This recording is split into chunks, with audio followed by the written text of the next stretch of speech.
नीतीश कुमार रेड्डी नाम सुन के फायर समझ गया वाइल्ड फायर हूँ मैं। हे जे एक शब्द फक्त ऑस्ट्रेलियाच्या क्राऊडला ना ऑस्ट्रेलियाच्या फॅन्सला की यार तुम्ही तर हलक्यात घेत होता यार मला यार रमजानमध्ये नीतीश कुमार रेड्डी नी सांगितलं की यार या मॅचमध्ये जर भारताला कोणतरी ठेवलं असेल अवस्थेत ठेवलं असेल तर ते आहे नीतीश कुमार रेड्डी आणि वॉशिंग्टन सुंदर चांगला परफॉर्मन्स केला या मॅचमध्ये। आणि सर्वात आपण म्हणू नीतीश कुमार रेड्डी आणि वॉशिंग्टन सुंदरने जी फॉलोऑन टाळला ते खूप मस्त होता, कारण की भारत फॉलोऑन जर टाळला नसता आणि तिथे जरी हे पार्टनरशिप आली नसती तर मला वाटत होतं की भारत मॅच जिंकू शकता। आता अशा स्थितीमध्ये आणलं की जिथून भारत मॅच हरूच शकत नाही, ड्रॉ होण्याचे चान्सेस जास्त आहे आणि या मॅचमध्ये एक विकेट हातात अजून आहे भारतापाशी। पण आपण सर्वप्रथम चर्चा करूया नीतीश कुमार रेड्डीला।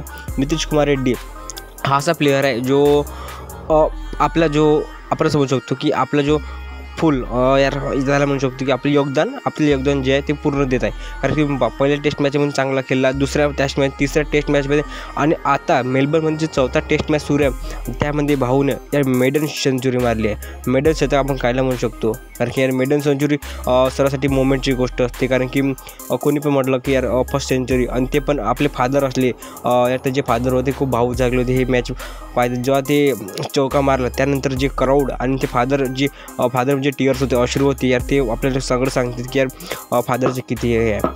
आपण या टेस्ट सिरीजमध्ये म्हटलं की आपले जे लक्ष होते ते फक्त रोहित शर्मा, विराट कोहली, के ऋषभ पंत आणि यशस्वी जयस्वाल म्हणजे यासारखे प्लेयर्सवर होते।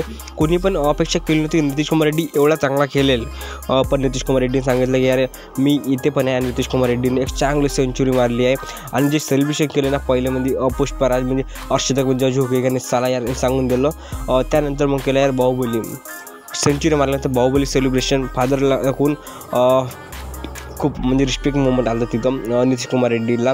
आणि जर आपण यामध्ये मागे पडलं नितीश कुमार रेड्डी 105 नॉट आउट आहे, इथून भारत अजून चांगला पुढे जाऊ शकते। 105 नॉट आउट आहे, जवळपास 112 रनने ट्रेल करतात, पण काही विषय नाही। जर नितीश कुमार रेड्डी थोडा चांगला खेळला उद्या जर विकेट ना पडलं तर 100 रनच्या आत भारत ट्रेल होऊ शकते। भारतात संकट गेला नाही, पण नितीश कुमार रेड्डी चांगली एक सेंचुरी होती, पण त्याला सपोर्ट दिला वॉशिंग्टन सुंदरने 50 रनाची एक आपण म्हणतो योग्यपुरी पारी खेळली आहे, कारण की वॉशिंग्टन सुंदर तर ते खेळलं नसतं तर मला वाटत नव्हतं की यार वॉशिंग्टन सुंदर जर नसतं तर यार या मॅचमध्ये भारत एवढा चांगला खेळू शकला नसता। असं आपण पुन्हा श्रेय दिवशी वॉशिंग्टन सुंदरला, कारण की या खेळला 50 रनची योगदान दिला या टेस्ट मॅचमध्ये। आणि आता भारत जवळपास 120-112 रननी ट्रेल करत आहे, पण काही विषय नाही आहे। भारत या मॅचमध्ये चांगल्या स्थितीमध्ये हरण्याच्या स्थितीमध्ये तर नाही, पण एकदा आपण शकतो या नितीश कुमार रेड्डी एक चांगला परफॉर्मन्स केला आहे। तर आपण नितीश कुमार रेड्डी तुम्ही असं फॅन तर नक्की सांगा। तर व्हिडिओ पुढच्या व्हिडिओमध्ये तर धन्यवाद, सबस्क्राईब करून ठेवा।